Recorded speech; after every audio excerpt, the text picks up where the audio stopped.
மனிதன் ஜெயிக்காத ஒரு விஷயம் மரணம் மட்டும்தான். ஒரு பிறந்த நாள் கூட்டத்தின் நீளம் அவன் பெற்ற அங்கீகாரத்தை சொல்லும்.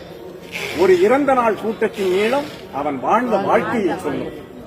வாழ்க்கை தத்துவம் கடவுளுக்கு புரிந்தது. வாழ்க்கை தத்துவம் கடவுளுக்கு புரிந்தது. இருக்கின்ற பொழுது இல்லாத மரியாதை இல்லாத போது இருக்கிறது. மயானம் வந்தது. மயானம் வந்தது, நல்லா கவனிங்க.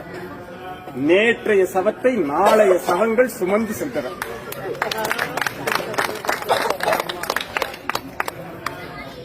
கடவுள் யோசித்தான், இறப்பென்று ஒன்று இல்லாது இருக்குமானால் இந்நேரம் மனிதன் கடவுளையே கொண்டிருப்பான். பாவம், ஆடிய மனிதர்கள் உறங்குவதற்கு செய்த ஆடாத தொட்டில்தானே மயானம். அந்த வேலை முடிந்து சென்றது கூட்டம்.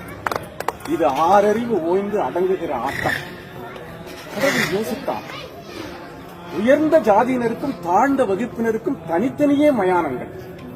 மதங்கள் ரீதியில் மயானத்தில் பிரிவுகள். சாம்பல் மேட்டில் கூட சன்மார்க்க பிரச்சனைகள். என்ன மனிதனவன், என்ன மனிதனவன்! அரைஞான கயிறை அறுத்துக் கொள்ளும் வேளையிலும் அடங்க மறுக்கிறானே இந்த மனிதன். அங்கிருந்து கிளம்ப புறப்பட்டால் ஆவிகள் சில அவனை அடையாளம் கண்டு கொண்டன. ஆண்டவனை அடையாளம் கண்டு கொண்டன. யார் நீ என்றான் இறைவன். நேற்று வரை நான் முதலாளி, இன்று என் விலை எனக்கே தெரியவில்லை.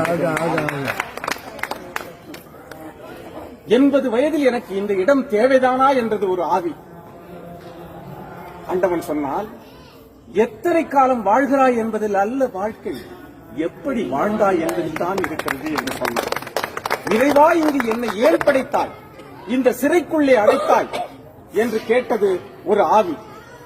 அவருக்கும் பதில் சொன்னார் ஒரு ஆவி, அரசியல் ஆவி. ஆண்டவா, இங்கு இடைத்தேர்தலே வராதா என்றதான். இன்னும் நீ திருந்தவே இல்லையா என்றால் ஒரே அழுகை சத்தம். இதுதான் எங்களுக்கு முக்கியமான, நமக்கு தேவையான கவிதை. நமக்குன்னா நாங்க எங்க சொல்றது கட்சிக்காரன்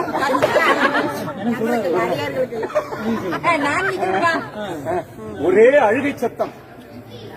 பெண்ணாக பிறந்தது போதுமடா சாமி என்றது ஒரு ஆவி. ஆண்டவன் அருகில் வந்து காதோறும் சொன்னான், ஆணாக பிறந்து பார், அதை விட கஷ்டம்.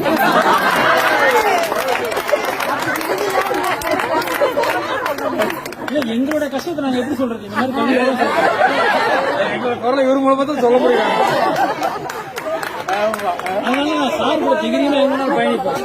எங்க போனா எங்களை விட்டு கொடுக்க மாட்டாரு. எங்களை ஆண் வர்க்கத்தை. இறைவா, நான் செய்த பாவம் என்ன என்று அழுதது ஒரு குழந்தை ஆவி.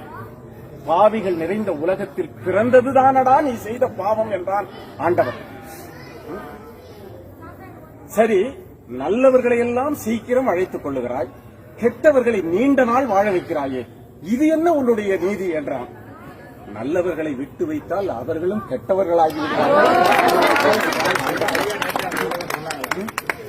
மலர் படைத்தாய், மனம் படைத்தாய், மலர் படைத்தாய், மனம் படைத்தாய், பின்பு ஏன் இந்த உலகத்தில் மதம் படைத்தாய் என்று கேட்டது ஒரு ஆவி.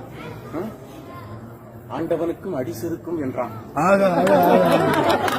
ஆண்டவனுக்கும் அடிசருக்கும் என்றான். ஒரே சிரிப்பு சத்தம். நல்ல வேளை, தற்கொலை செய்து கொண்டது நல்லதாய் போயிட்டு. மோசமடா சாமி என்றது அந்த ஆவி. கோழைகளோடு நான் பேசுவதில்லை என்றான் கடவுள். அது சரி, எல்லா உயிர்களும் பிறக்கின்றன, இறக்கின்றன, உனக்கு மட்டும் சாவே கிடையாதா என்றது ஒரு ஆவி. யார் சொன்னது? எனக்கும் மரணம் உண்டு, எனக்கும் மரணம் உண்டு.